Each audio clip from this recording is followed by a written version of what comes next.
None of it was going anywhere. It had been a while. Both things were true. Both could be beginnings. So let's go with both. None of it was going anywhere. It had been a while. I felt like a dehydrated man wandering aimlessly in a wasteland of publishing. To clarify, the publish industry being the wasteland. Then, a chance. A dehydrated man wandering aimlessly in a desert lives for chances, which is why the tease of mirages proves to be the death of many. Anyway, a chance. I had an appointment with the VP of the big publisher, C.C. Burton. My friend Lana, a fellow writer who always backed and supported my work, had wrangled the appointment with Elaine, the VP, who was an old friend of hers. Elaine, like myself, was of Italian American heritage. Elaine, like myself, was from Brooklyn. And because my novel was a crooked Valentine to the Brooklyn of my youth, Lana thought that it might be a perfect fit for Elaine's sensibility. It sounded promising. Most mirages do. They glitter in the daytime and disappear in the twilight.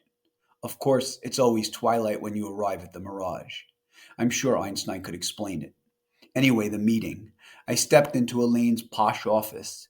I saw a smallish woman dressed in a pale lavender suit seated behind a massive desk. Her hair was sculpted high. I wondered if she had sculpted it with Aqua Net. Was there still Aqua Net? Had it been banned by the Ozone Commission? My grandmother had petrified her hair on a daily basis with Aqua Net. My grandmother was long dead. Not because of the Aqua Net, mind you. Elaine appeared to be in her late 50s, early 60s, definitely of the Aqua Net generation. Mr. Filomeno, Elaine said, please sit down. I sat down in a wooden chair facing her.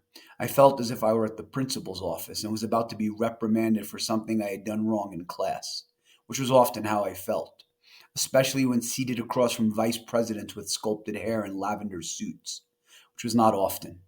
Elaine and I chatted about Brooklyn, about no longer living in Brooklyn. I had expatriated to Nine Peaks, a small town in New Mexico, 20 years ago. We chatted about this and that, a casual volley, which led to my novel and why she was passing on it. You're obviously a very talented writer, she said, and then she highlighted what she loved about the book. The characters were incredibly nuanced and layered, particularly Anya in her tragic sadness.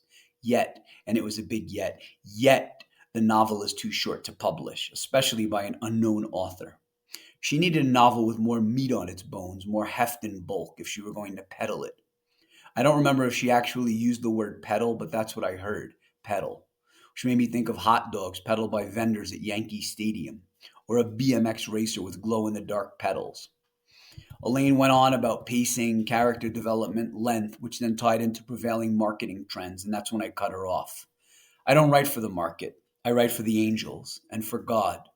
Where had that come from? I had never thought of myself as writing for the angels and God, but it felt true when I said it. I could tell Elaine didn't like being cut off, especially right in the middle of her dissertation on prevailing marketing trends. She pursed her lips tightly.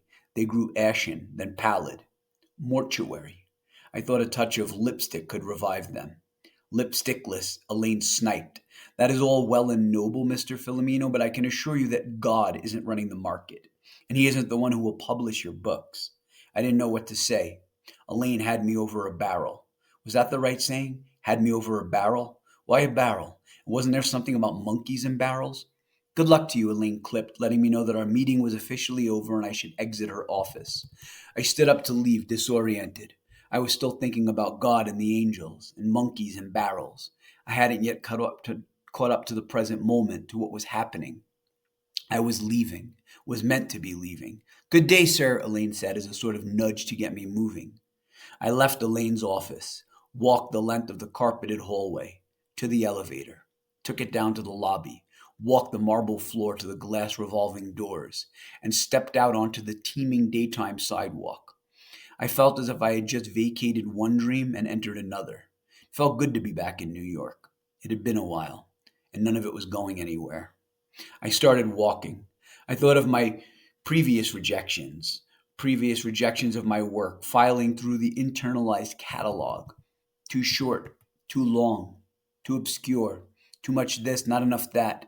It's always something, as the late great Gilda Radner would gripe. Yes, sir, back in New York. Just another pinballing speck in the shadow of anonymity, in the shadow of monolithic buildings. It's made me happy and sad. I wasn't a young man anymore, except I was. Einstein could explain it. You got plenty left in the tank, kid. I often referred to myself in the third person as kid. It was a Babe Ruth thing. He called everyone kid, no matter what their age, apparently because he could never remember anyone's name. Babe Ruth. There was a man who defied the odds. Cigar smoking, hot dog gobbling, beer swilling giant who announced himself to the world as legend. Who cares about age, I told myself. There's no such thing as time anyway. Live as if you're already dead. Then and only then will you come to fully embrace life and experience truer freedom. What had happened to me? Somewhere along the way I had lost my nerve, my moxie and chutzpah. Parts of me, perhaps a bit punch drunk, had gone into hiding. They didn't want to get hit anymore. I understood. I sympathized with those parts. I had become a dormouse on a ledge, or a vagrant Buddha standing on the street corner in the rain. Parts of me had. Yet today something in me, something that had been walled up and damned, had broken open. I owed it to Elaine, her passive-aggressive assault on God and the angels, her faith in prevailing marketing trends, her use of the word pedal. I walked the streets of New York that afternoon, feeling pissed off, feisty, ready to take on all comers. I felt completely ready to let all my monkeys out of their barrels, just to see them dance.